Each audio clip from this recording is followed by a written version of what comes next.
Hello, everyone. I'm Julia Wise. I'm a community liaison at the Center for Effective Altruism. Over the next hour, we'll be hearing from 4 different community members about some of the challenges that they faced in maintaining their engagement with effective altruism and some of the things that have worked for them. We won't be doing live questions during this session. Instead, the speakers and I will be available in the EA Global Slack over the weekend to discuss these topics more. So please post your questions there, and we'll follow up with as many as we can. The channel for this session is called Maintaining Motivation. So to find that, you can go to the Slack. If you see the plus sign next to the channels, you can click Add Channels and select the Maintaining Motivation one. So first up, I'm going to be speaking with Marcus A. Davis about the ways that he has gotten involved with many projects in EA. Marcus is the co-executive director and co-founder of Rethink Priorities, a think tank dedicated to finding the best ways to make the world a better place. He leads their research and strategy, focusing on animals. Prior to that, he was a co-founder of Charity Entrepreneurship and Charity Science Health. Marcus, thank you so much for joining us. First, I'd like to hear a bit more about your path through all the different projects that you've been involved with. You studied audio engineering, and you were working in that field. And around 2015, you started to get involved with several different EA projects. Can you tell us about those and where things went from there? Yeah, first off, thanks for having me. I'm glad to be here. I guess with that, working is kind of a strong term for what I was doing in audio. By 2013, when I learned VA, I didn't much want to work in audio, and I wasn't particularly successful at it anyhow. By late 2014, after learning there was an active online EA community, I started regularly attending .impact events, which were co-working sessions. And from that, I got involved with the local Effective Altruism network, assisting the starting of local groups. I spent a lot of time messaging people all around the world, which formed a lot of connections for me. And I think it's worth noting that .impact, which will later become a Rethink Charity, which actually incubated Rethink Priorities. But the biggest event for me after attending EA Global 2015, which I couldn't afford to go to myself. Someone paid for me to attend. And it was there that I spent like the first time of my life around a lot of EAs all day, every day for 4 days or so. It was there I had a lot of really important conversations, and there I was offered an internship at Charity Science after talking with Joyce DeVoy and Kat Woods. At that internship later that year, I did a lot of things, but in particular, I spent a lot more time chatting with Joey and Kat, and I got offered a job before I left with Charity Entrepreneurship. And that's basically how I got to kind of the position I'm in today. I spent a year and a half at Charity Science Health, which we started at Charity Entrepreneurship. And after that year and a half, I left to start Rethink Priorities. Wow. So you've made some big shifts in your professional life. Do you have advice for people who want to switch or might be considering switching to a really different style of work than what they're in now? Yeah, so I guess the first thing I'd say is I think a large fraction of adults don't work in the field that they spent their college degree in. So on the one hand, I guess not that unusual.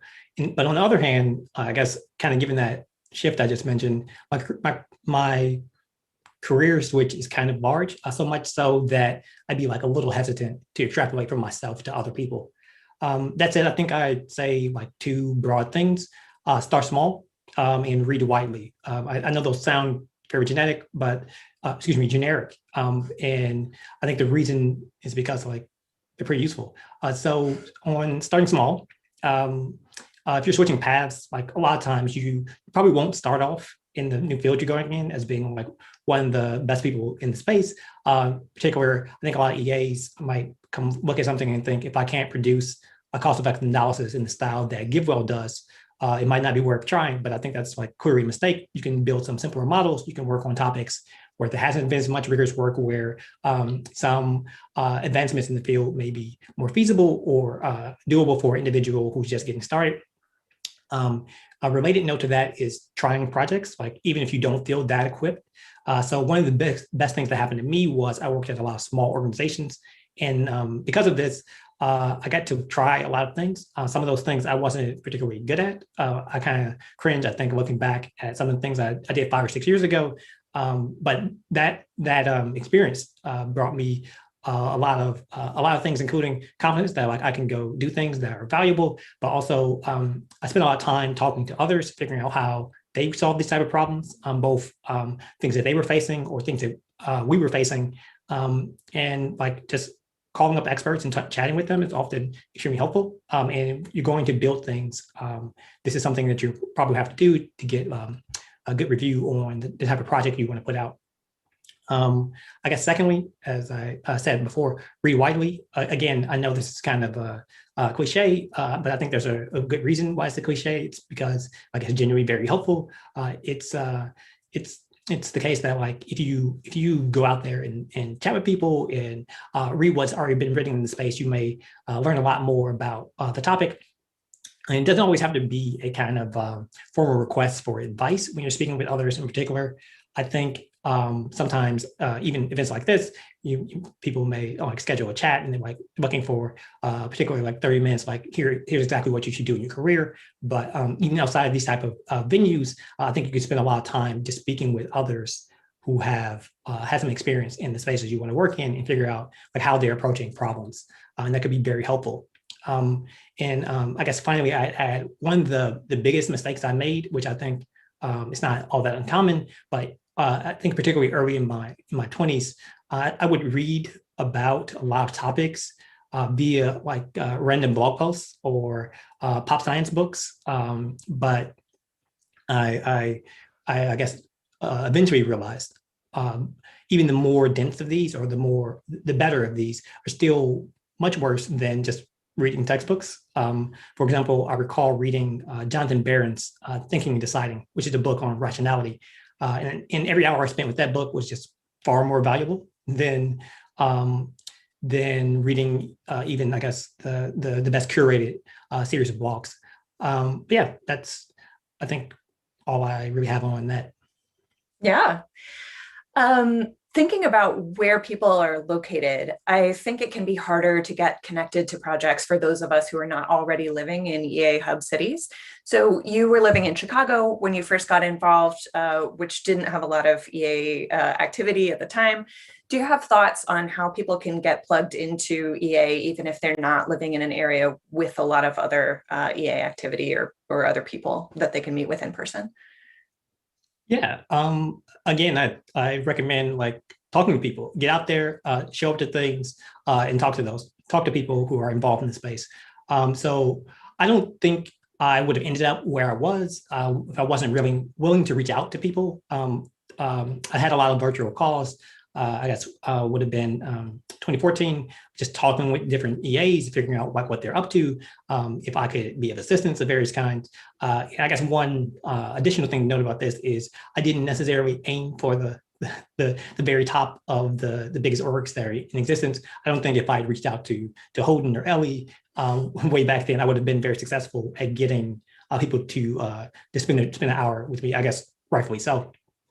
I guess ultimately for myself, I ended up getting more involved in EA after I recommended a book club that I was in, read The Life You Can Save. At that event, Peter Herford showed up. And at the time, I was pretty unaware of EA outside of like just broadly giving. And he actually asked me, are you in the EA Facebook group? And I was like, there's an EA Facebook group. And like that was really exciting to me. And I started getting more involved in the fact that there was a big online community where like I didn't have to have a bunch of people in person that I can speak with was really helpful.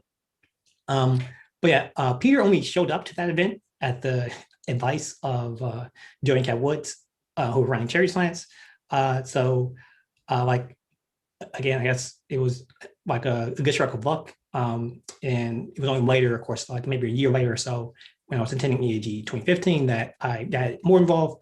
So it's a little difficult to extrapolate, but I guess I would say if these events were, I guess, to repeat themselves, I guess talking with people who are at a smaller org, who were like all day working in space was very helpful.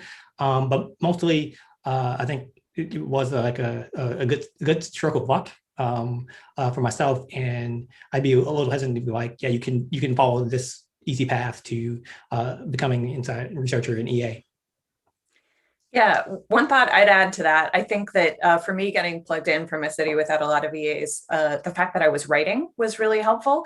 So I was writing a blog about EA, I was writing in the different online spaces that people were using at that time. And that just led to me meeting a bunch of people in other places who I wouldn't otherwise have connected with.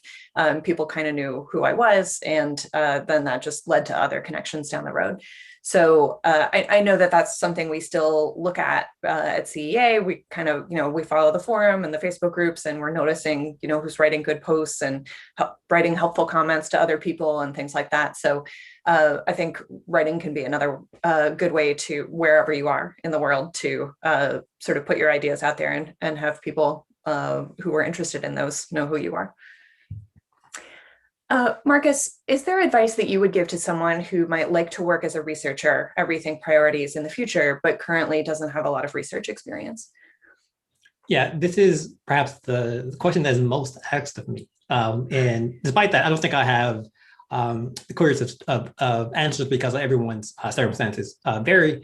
That said, I think there's like 4 related thoughts. So try to do research, like try to develop a network of people who can give you feedback on that work, ideally from multiple disciplines. Broadly, I guess, as I said before, except you're going to make mistakes, and post your work. I guess much like you were just saying, Julia, having somewhere to put things matters. I guess to take those in order, when you are like trying to get started in some field, it can just be really daunting to look at, well, here's all the professional work that's ever been done on this topic, or sometimes maybe you're working in a space where there hasn't been a lot of professional work done on a topic, in which that presents its own challenges. But one thing you can do that I think is really helpful is asking people who already work in a space like what projects they think will be helpful. This both gets you good ideas of things to work on, perhaps like really solid, tangible ideas, and it gives you perhaps an in for like some investment for the other party in like seeing the final product. So like they might think it's like inherently valuable, so they might be more willing to give you feedback.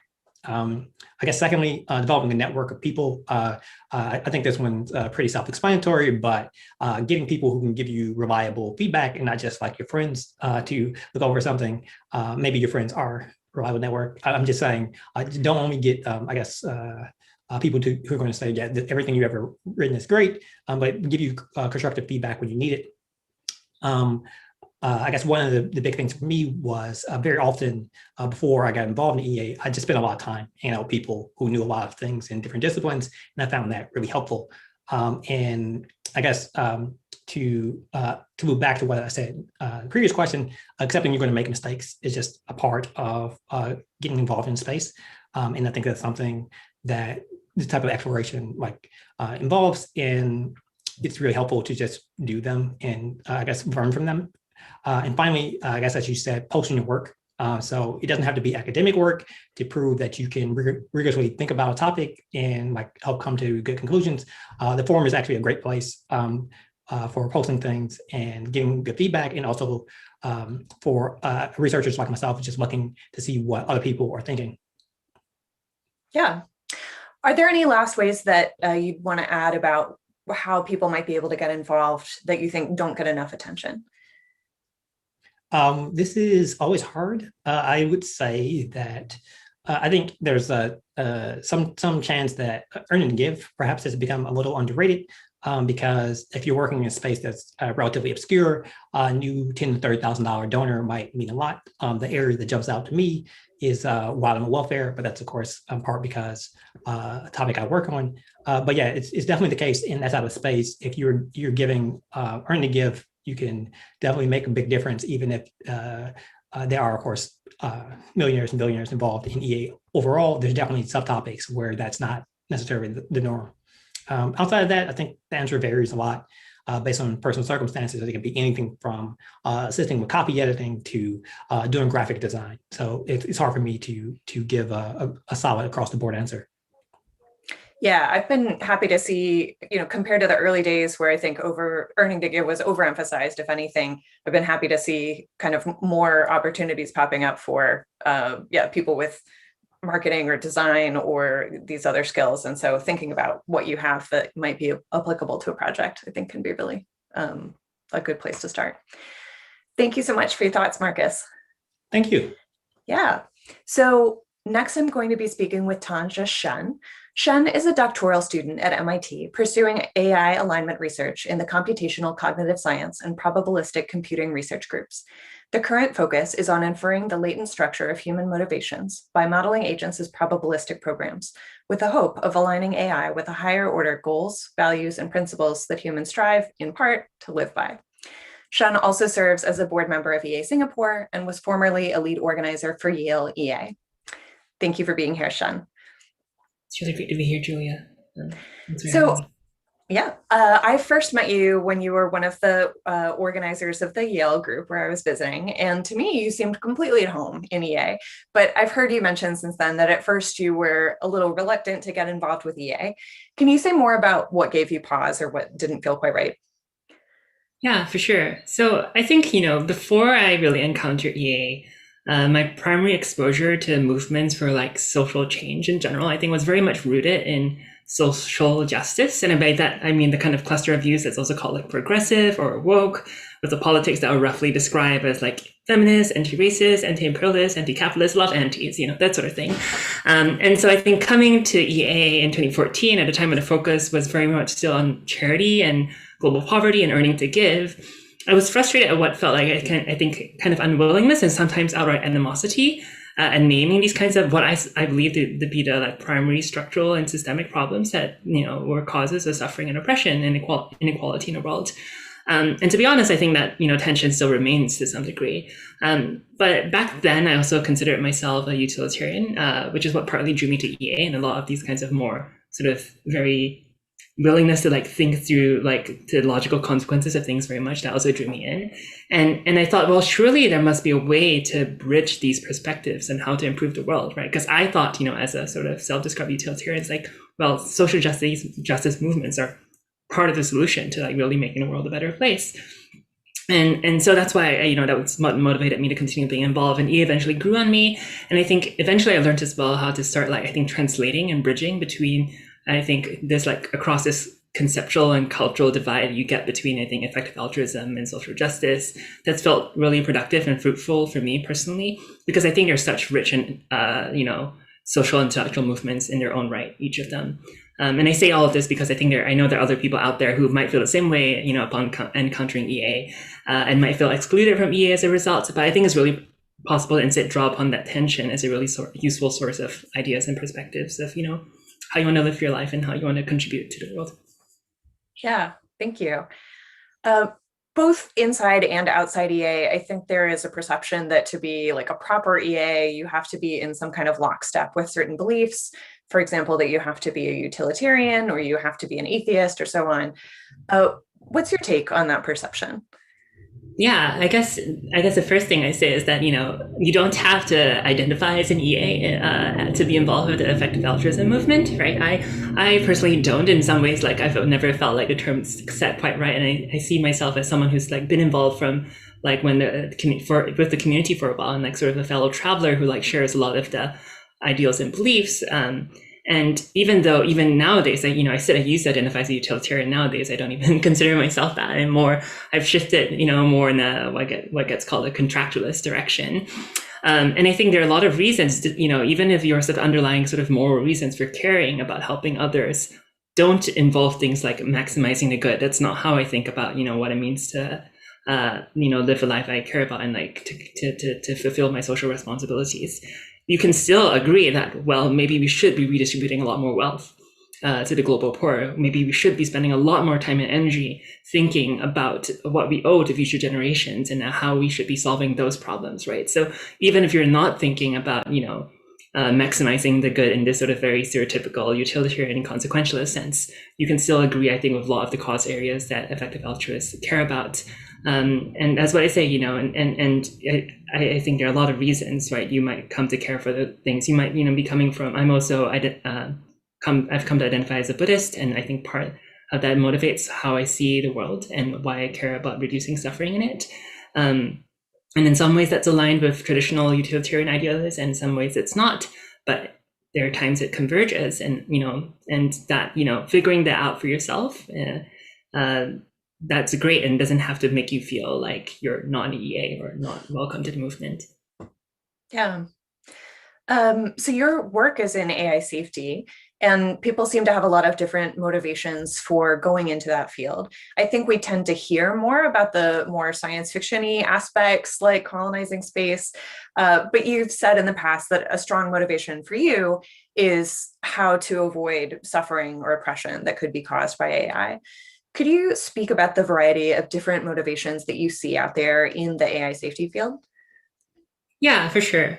So I think among the people who do like long-term AI safety research, right, where it very much, overlaps very strongly with the EA and rationalist communities, I think a prominent position you end up seeing, is people who really care about not just minimizing suffering, but really like trying to ensure that we have a long-lasting civilization full of like happy people into the future. And that's why you get talk about like colonization, that you got talk about like sort of like how awful it would be if we lose our opportunity to like sort of our sort of this cosmic endowment, right? And that language has never been, I know it really appeals to some people, that's never really been appealing to me. And I think if you look within, even among the sort of EA aligned people who work in this space, there is a fair amount of diversity. I think you get people who are more suffering focused or more negative utilitarian, if you want to call it that. And there are people who are more interested in sort of like, yeah, let's make more happy people. But I think there's a separate set of like ways. So I think that's actually fairly well represented if you read places like the EA forums or Less Wrong. But what feels less represented, I think, for me is like the kind of, I think, disciplinary and methodological diversity that's used to address like problems within AI safety and AI ethics more broadly. And I think here's how I've, I think, come to see the space, right? So there's AI safety and AI alignment, which I tend to think of as very sort of EA adjacent. And there's a broader field of AI ethics, which you could see AI safety as sitting within. And within AI ethics more broadly, I think you have people who are sort of more EA aligned, focusing on the longer term consequences of AI and really concerned about existential risk in particular, or people who may be more concerned about near term things, but often with a focus on like justice and social justice issues, right? And the ways in which AI perpetuates, even right now, like certain kinds of inequities and oppressions. And people working on that tend to come from, more situated in that tradition, often more for like academic departments like critical science studies. And, you can think of them as like the left wing of academia. And then there's this like rot in between that is like, I can tend to think of them as like corporate and governmental AI ethics, which they may not have like many very particular strong politics and direction, but it's sort of neither very focused on like long-term thinking in a way that EAs really are as well. And I think each of these communities they're somewhat separate. I think there's slightly more communication between them now, but and historically, like there's not much bridging between them. I think especially between the sort of more social justice side and the more sort of EA side, where there's, I think, mutual suspicion to some degree. And I think that's unfortunate because I think there are a lot of synergies to be explored there, right? Especially if you tend to think, as people have been, I think, seeing more of the ways in which governments and corporations can and do shape our use of AI technology and to what interests it will be deployed and the ways in which they will shape the trajectory of our future civilization. I think EAs, in this space are concerned about that, but it's really the people who are, I think, more situated within social justice movements who have been, I think, more actively engaging and calling out that sort of behavior from currently existing corporations, like say Google or Facebook. And I think that's a missed opportunity if we don't find a way to sort of bridge that divide as well. So I think that's something that feels missing, those kinds of disciplinary perspectives of like, how do we bridge from, there's all this, I think, important technical work we need to do. How do we create the social and economic and political conditions in which it will actually be applied to, to save the human race? Because right now I'm a little skeptical of that. I'm worried that if we stick to doing the technical research, we won't actually, we may solve the technical problems and not solve the social political problems needed to actually make sure this technology benefits humanity. Yeah.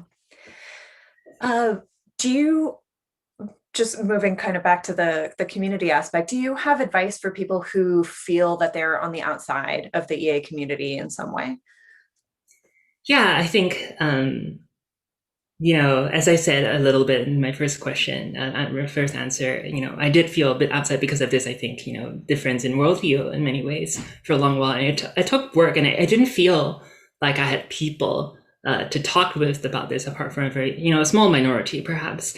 But, I remember, Marcus earlier was talking about how great it was to find the EA Facebook group. I remember when I joined the EA Facebook group, I kind of hated it and it turned me off EA more because there really is a wide diversity of views in the group, right? And I think that's both a benefit and, like a boon and a bane for EA community, right? I think where you have, because of this diversity, you get like a lot richer ways of people thinking about how to engage the world, right? Including like a lot of like, I think more market-based solutions that have historically been more skeptical of, but have like actually become sort of slightly more positive towards, right? But on the other hand, I think there are people who, disagree with certain characterizations of the history of the world, for example, like was colonialism bad, that sort of thing, where like that kind of conversation could get really heated. And I think, what I will say to that is just because it's happening on the EA Facebook group, or just because you're seeing 80,000 hours or et cetera, the EA forum, doesn't mean that every effective altruist thinks that way, and that, you have to think this way to be an effective altruist. I think what I've found from my experience being in a college EA group and then also in EA Singapore, is there's really a lot more diversity internally within each of these groups to what people actually think, and where they're, I guess, if political diversity is one thing you're worried about, where their politics lie, but also demographic diversity, I think, it may seem that, I think we know from statistics that still like the EA movement is still predominantly white and male, but different groups have different demographics. And just because, maybe your local group may not feel that welcoming and inclusive, doesn't mean you can't find other groups out there or other sort of affinity groups out there, which speak more to your your identities or concerns or worldviews, right? So I would say seek those out and don't write it off quite yet. I think what you'll find as well is that as if you maybe perhaps even in this conference, if you meet and connect with more people, you'll find that people are actually generally just really welcoming and interested in like getting to know people and like helping you out. And so I definitely recommend, making use of this opportunity to meet more people. Great. Thank you so much for your thoughts, Chen. So next, I'll be speaking with Alex Gordon-Brown about his experience as a parent in EA. Alex graduated from Cambridge in 2013. He took the Giving What We Can pledge in that same year. And for most of the years since then, he's worked as a trader. Welcome, Alex. Great, thanks for having me. Yeah. So many of us might remember the interview that you did on the 80,000 Hours podcast back in 2017 about your work earning to give in quant trading. And a lot has happened since then. You had met your partner through EA, I believe. She already had a daughter at that point. You and Denise got married and you had another child, so you're raising 2 children now. You've been through several areas professionally, both of you. Denise has been involved with several EA projects, including being a manager at one of the EA funds, and she works in the civil service. You have worked in finance, you've been a full-time parent, you have done some advising for EA organizations, you've worked at some small startups, and you have done some competitive Magic the Gathering. What have these areas been like for you as you've also been parenting? Yeah, so I think in the sort of first 12 months, I would say, after our son was born, that was definitely a difficult period. This is like while I was working full-time as a trader. That is a period where we were not getting that much sleep. I had intended to reduce my work hours somewhat, given notice of that, and then some unexpected last-minute staffing changes meant that was not possible. So by the end of that first 12 months, I guess I would say I was definitely in a period of just like being somewhat combined overworked and sleep deprived, and therefore somewhat burnt out. That then caused me to spend some time out of work, but also disengaged from EA. That's when I spent time as a full-time parent, and so did some brief time spending on competitive Magic just to find ways to rebuild and reset to some extent.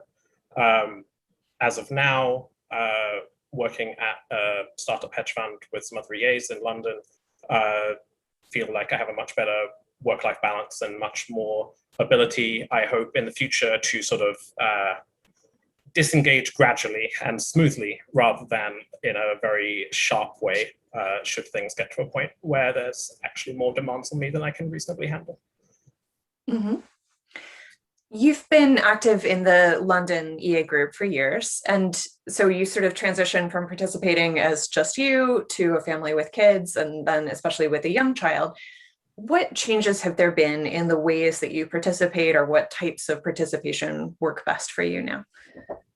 Yeah, so I think if I look back to when I started getting involved in London EA, I spent a lot of time sort of going to pub meetings in the evenings, spent just a lot of hours just talking to people, getting to know EA. And certainly I do less of that now. There are sort of a couple of reasons for that. One is just around like venues with kids is somewhat of a variable and not always predictable situation. Like you can check people's websites, they may have a policy, they may not, their staff may follow that policy, they may not. And so there's a bit of a like wild card there that puts me off from going to things. What we have done a lot more of since our younger child was born is just self-hosting events, which have worked well, have been well received. I think not a lot of other parents in the London EA community at the time we were doing those events, but if there were, or if there are in future, it's like also a way for like other people to feel comfortable bringing their children, I would hope, as well, knowing that there'll be at least some other kids around and that everyone who comes to this thing has kind of signed up for having children in the space. So limits your worry about people being upset if children are being disruptive or whatever. So some changes there, but still very involved. Mm-hmm. My partner and I have sort of done the same thing in Boston, where we've continued hosting meetups at our house. We cook dinner, the kids are there, we put them down to bed at some point, and then we can continue meeting instead of needing to be, home in time to get the kids to bed. So that's actually worked surprisingly well for us as well. One question I sometimes hear is from EAs who are considering having children, but they feel conflicted about how that fits with the impact that they want to have, or their picture of how an EA should prioritize things. Do you have thoughts on that? Yeah, I have thoughts.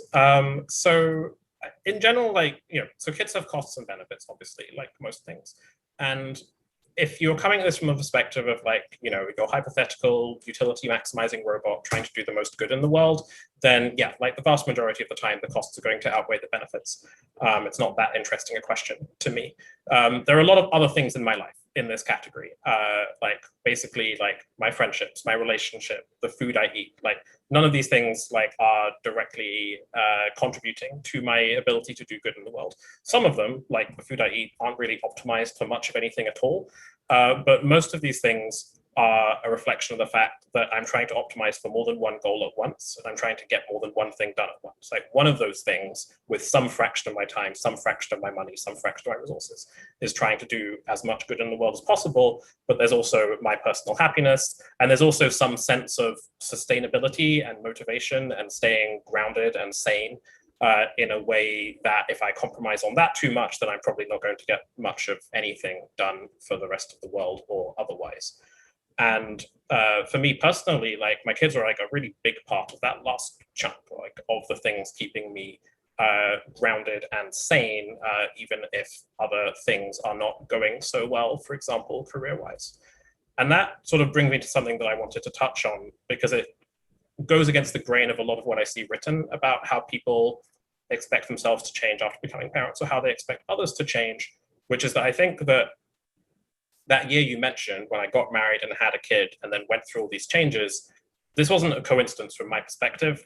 The fact that I was married with a kid gave me a level of security where I was more comfortable making large changes to my career, more comfortable taking on a large amount of career risk on a series of changes that felt high expected value, but also were clearly more than 50% to fail, and did in fact fail. And just having at that point an entirely independent sense of somewhere where you're self-worth is coming from, something else that's going on, something that's actually like keeping you getting up in the morning, keeping you like going outside, keeping your sleep schedule sane, like all of these things that everyone knows that you're supposed to do anyway to stave off depression and keep your mental health in a good state. But like, it's easier to keep your sleep schedule good if your toddler's getting up at 7:30 in the morning anyway. It's easier to go outside if your kid wants to go to a playground continuously, and so on.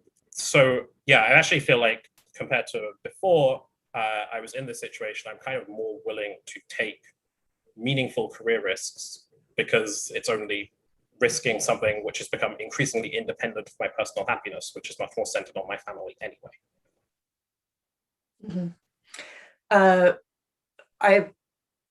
That all resonates with me as well. I think of one of the conversations I had with Toby Ord kind of early on when I was kind of considering this question. And I think I and other people, before there were sort of visible parents in EA, or very, very few, were sort of wondering, like, is this the thing we're going to do as EA? Like, is that okay or something? And he said, what kind of a movement would this be if we only accepted people who were not parents or people who didn't own a house or things like this? And I thought, oh, of course, like that would be absurd. And so I think just having more breadth of the other things that we all have in our lives has been really helpful, I think, to just being able to have people who can sustain their involvement over time because they have, other anchors in their lives as well. And having talented people who don't necessarily want to go full in with conferences and groups and everything else. They may just want to work a job in whatever field that can be very impactful and then have the rest of their life be their personal life. And it would be a terrible shame to miss them. So lastly, I wanted to ask if there is advice that you would give to EA projects or organizations about what works for parents. So as I said, there may not be a lot of experience about parenting at these organizations where a lot of the staff are younger. If they're trying to recruit and retain staff and more experienced professionals are often of an age where they're more likely to be parents, what should those employers be thinking about? Sure. So I guess the first thing I want to say here is that, once you're looking at people past about the age of 45, I think, you're looking at like 80% plus of the population as parents. So it's like a very wide group of people. It's a very diverse group of people. If you like try and treat parents as one blob, this is like unlikely to end well for you. Mostly the things that make your parents happy will be the same things that make the rest of your employees happy.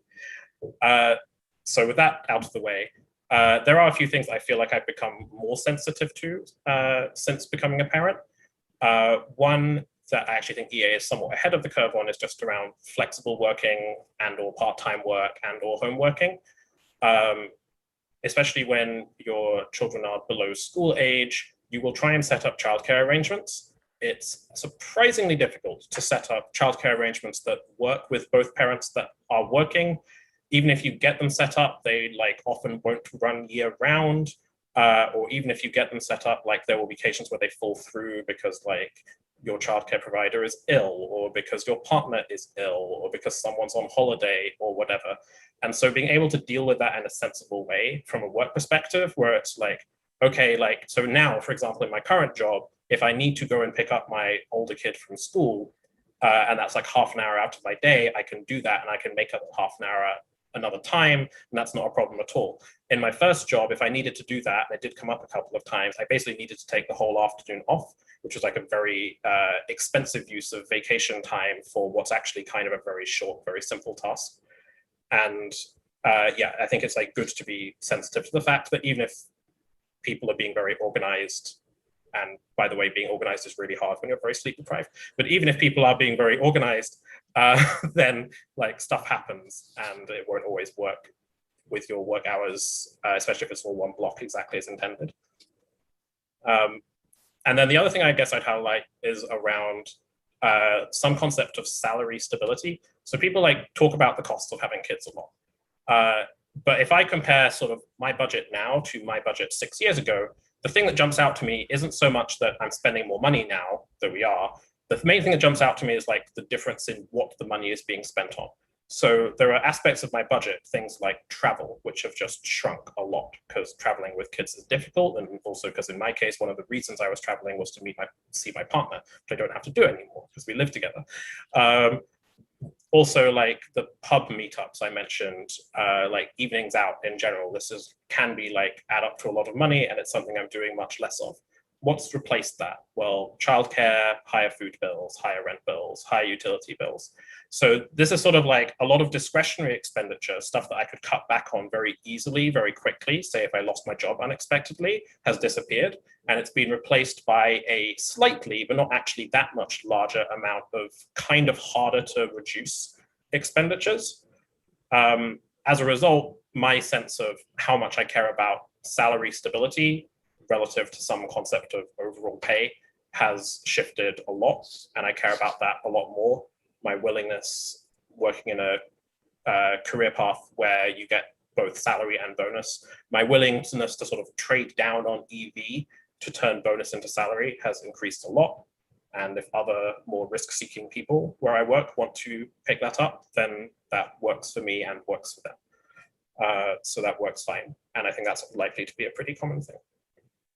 And then I guess just the last thing I would mention in terms of differences is kind of a boring and obvious thing, but just around parental leave. I could rant about this for a while, and I will try not to because we have limited time. Parental leave policies in most Western countries, in my opinion, are kind of a mess and could do with like a pretty fundamental rework. The main thing I want to flag here is that and it won't apply to all new parents, but if you're going through a period where your newborn is not sleeping properly and you are super sleep deprived, you are basically a zombie in the office. You're not actually getting anything done properly. You're turning up, you're pretending to get stuff done. You're probably not actually getting anything done. And I think that in a lot of cases, employers both in and out of EA could afford thinking more about whether it actually makes sense to have this person in the office when they're sort of in this zombie mode, or whether like some period of leave, paid or unpaid, might just make sense, might just make everyone's lives a bit easier. The great thing about newborns is you have months to plan this out. You can work this out way before the baby actually arrives. You can work this out way before you're in that sleep-deprived state. So I would encourage like both prospective new parents and employers with parents expecting to think about this. Yeah, thanks for all those pieces of advice, and thanks for your thoughts on this topic generally. So my last interview is with Howie Lempel, who I met with earlier this week. So this is a pre-recorded one. Howie is the director of strategy at 80,000 Hours. He previously worked on global catastrophic risks as a program officer at the Open Philanthropy Project. Before that, he went to Yale Law School for 2 years, where he spent his summers as a public defender in Louisiana and suing prisons with poor conditions.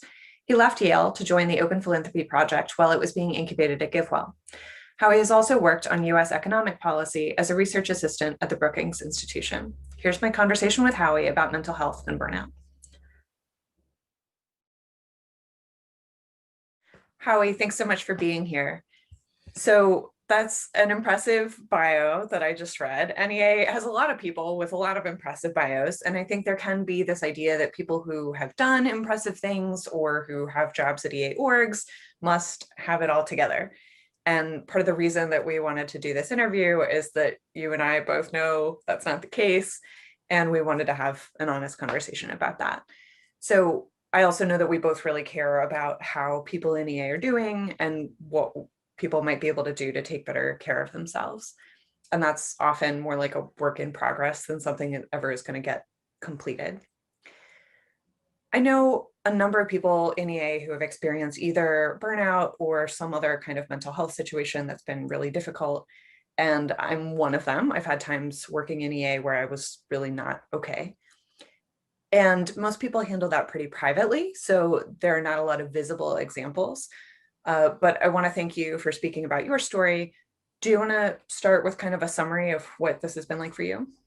Yeah, sure. So thanks for having me on, and yeah, happy to talk a bit about what my experience has been like. And yeah, it is certainly not as smooth as that description of my resume makes it sound. Yeah, so basically I have been, sort of split my issues with mental illness into two categories. And so one of them is like things that have and continue to affect me on like a week-to-week basis.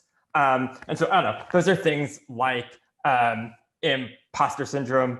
And like, if you ask my colleagues what they think of me versus like what I think of my own work, it will sound like actually like a joke. Anxiety, like I regularly am doing work where I just like have the sensation of I am being chased by a lion and then trying to do my work despite that fact.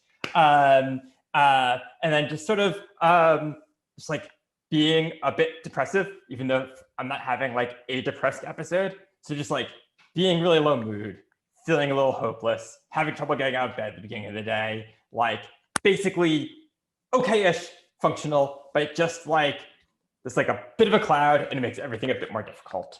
So that's just something that like some weeks are better than other weeks, but I just like experience on a week-to-week basis. It affects my work and has been the case since college. And then I have what I would call like depressed episodes where things just get like real fucking bad.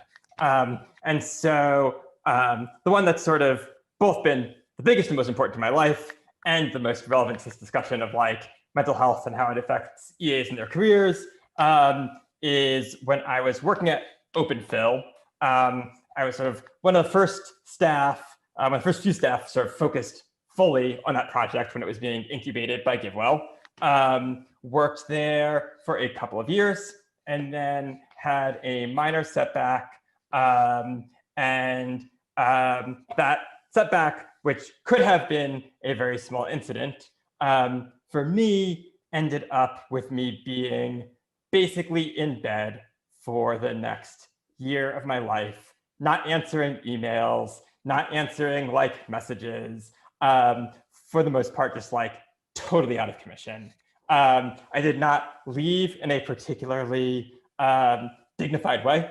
It was basically like, I can't look at my inbox anymore. Like, hopefully people will figure out why and clean up my mess, which, just imposed a whole bunch of costs on my coworkers, people I care about and whose work I care about.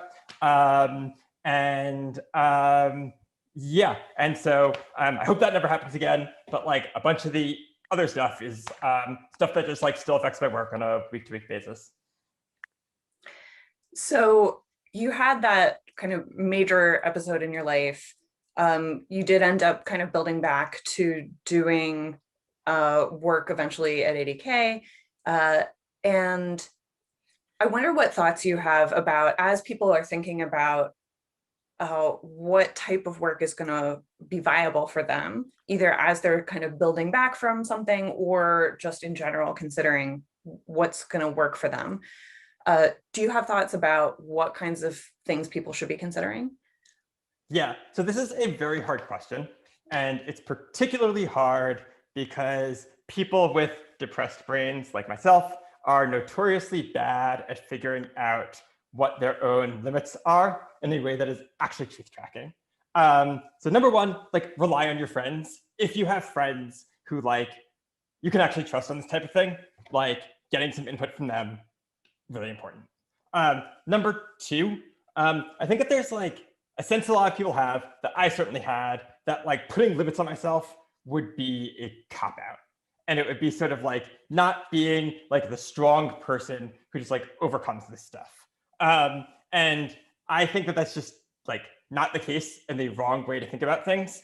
And actually a thing that is really brave is like being realistic about, at least at this particular moment, what your weaknesses are, what you can take on. And then like being honest with yourself, honest with people who might employ you about like what those things are and setting realistic expectations. And like, I know some people, I've not always done a great job of this. I know some people who really have, and I just find it like incredibly brave and admirable when someone's like, I know it seems like I can do this. I'm not sure that I can. Like, we need to design around it. And I personally have had to design a bunch of my role around like weaknesses that I have. Another thought is just like mental illness is not static for most people. And so the things that you can't do today, I can't promise you that like you will get better. Like, I don't think that there's going to be a period of time where I'm just like fixed although it would be nice if that ended up being the case. But it is the case that things change over time. The things that limit you today might not be things that limit you in the future. And then a thing that I find really hard is comparing myself to what my actual best looks like, instead of comparing myself to some like fictionalized version of Howie that like doesn't have any of these limits. And like that guy's a great guy, but he doesn't exist. I think that there's like just like some sense that like what the world, like we're like serious about EA. We're serious about doing like what is actually the most good. We're serious about like actually like being like serious about the truth. I think sort of what the world demands of you is like figuring out like what is your best and not what is like the best that some fictionalized version of you that like didn't have like struggles and obstacles that are in front of you could do. I don't know, those are some of the things I think about when I was trying to figure out like, given I have these problems, what's workable for me. Yeah, thank you. I'm realizing this session is called Mental Health and Burnout, but you and I have talked about how those are not quite the same thing and need different responses. We've both, had our own experiences, but we also know a bunch of other EAs and something about their stories. Are there patterns you see here in how EAs handle this, or things that you wish more people in the community knew? Yeah, so I guess one thing I see a lot of is just people who feel like they have to hide their mental illness. And unfortunately, I like can't give some generalized promise that that's a bad idea.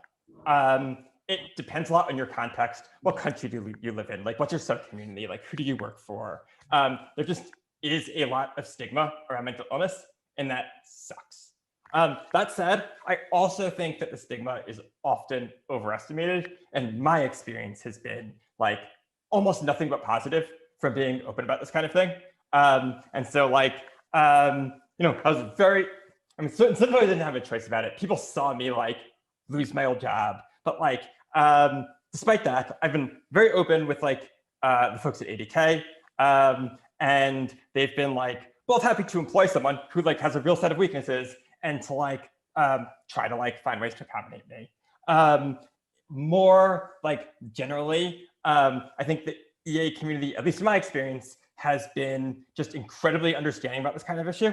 And also, it's like pretty hard to overestimate the number of people who have struggled with this stuff in some way. In my experience, if I like come out to somebody about the fact that like I see a therapist, I get mental health treatment, it is like way more likely that they respond by saying like, oh, here's mine. They're like pretty good. Then like, oh geez, you see a therapist, like you're one of those people. So I guess be cautious, think about your own like experience. And I don't know, if you like work in like the government in an area that's really conservative, like the right thing to do might be different, but like it might not. But like, at least in my experience, often the stigma is less than I appear. Yeah. One thing you've mentioned is that when you were unable to work, you were being in the Bay Area where your whole social and professional life was really revolved around EA, that was really difficult. And one thing that was very helpful to you was getting physically out of that city and staying with a friend for a few months in a setting that was just removed from EA. At what point do you think that people should consider stepping back from EA in some way or getting a change of environment? Yeah, this is pretty tough and differs a lot by the particular person. I was like particularly fully embedded in the community. So for me, it made sense to like move from the Bay Area, go live with some friends in the East Coast for like a month that like had nothing to do with EA, and just like really get some separation. I guess some of the factors I'd think about are like, number one, just like, is it useful to you just like spend more time with your non-EA friends? And a lot of them are just gonna have a more distanced perspective. Like they are not going to be stressed out about like, I don't know, like what's gonna happen in the next open fill hiring round or whatever in the way that you might be. And I think that that's just like healthy. And then I guess if you start realizing that like, man, like I'm starting to avoid my social supports because they all remind me of this like thing that's triggering my depression. Like that just might be a really good sign that like, I'm not saying you should like leave EA or doesn't mean anything permanent, but like taking a break and taking a step away, like really can be the right thing to do, like for you, but also for your ability to like sustainably be a part of this like effort. Yeah, thanks. Is there other advice that you would kind of give EAs as they're either like proactively thinking about how to protect their kind of mental health and potential, or reactively, you know, handling something that's already going on? Yeah, I guess I have a few sort of like pet thoughts. So one of them is, I think, especially the first time that you're thinking about, should I seek treatment? There's a tendency to think that like says something deep about you if you do, or like you have to figure out, am I depressed? Or am I a person with an anxiety disorder in order to like get treatment? And I guess I think that perspective like doesn't make a lot of sense. The point of like mental health treatment is not to get a diagnosis that like reveals some true underlying thing about you. It's to get you better. And it may be the case that you're a person who just like has more anxiety than is like necessary for you, or than is like helpful to you. And if there's a thing that would make you feel less anxious, like go for it. You don't have to come to some like weighty decision about what this means for you. That's one thought. A second one is, I think there's some sense that like the virtuous thing to do is first try getting your life together, like start dieting, or start getting like a healthy diet, start like exercising, and then like if all of the lifestyle things don't work, then you can like do the thing of like giving up and seeking pharmaceutical options or like gang therapy or something. And I think that's just like bullshit. Those things are really important. And like if you are able to like eat more healthfully or like exercise more, I think those are some of the best interventions out there. And I like couldn't encourage you more to do it. But like, guess what? Depressed people, or at least when I'm depressed, are like not super good at being like, and now I'm going to start this rigorous habit of like exercising 5 days a week. And I try to say like, you don't have to do that in order to like start getting treatment. If like you're a person who can't get yourself to exercise right now, but can get yourself to like try taking an antidepressant every day or try going to therapy once a week or whatever, like the point is to get better. The point is not to like show virtue by like toughing it out. And so, yeah, I think that meme is just like very harmful and would sort of beg people to like try to do the thing that's helpful to you. Like, don't be so concerned about like, am I like copping out in some way? There's like no such thing as copping out on this topic. Yeah. So thank you so much for your thoughts. We're at time now, but the discussion will be continuing in Slack. So I hope to see many of you there. Howie, thank you so much. Yeah, thanks a lot, Julia.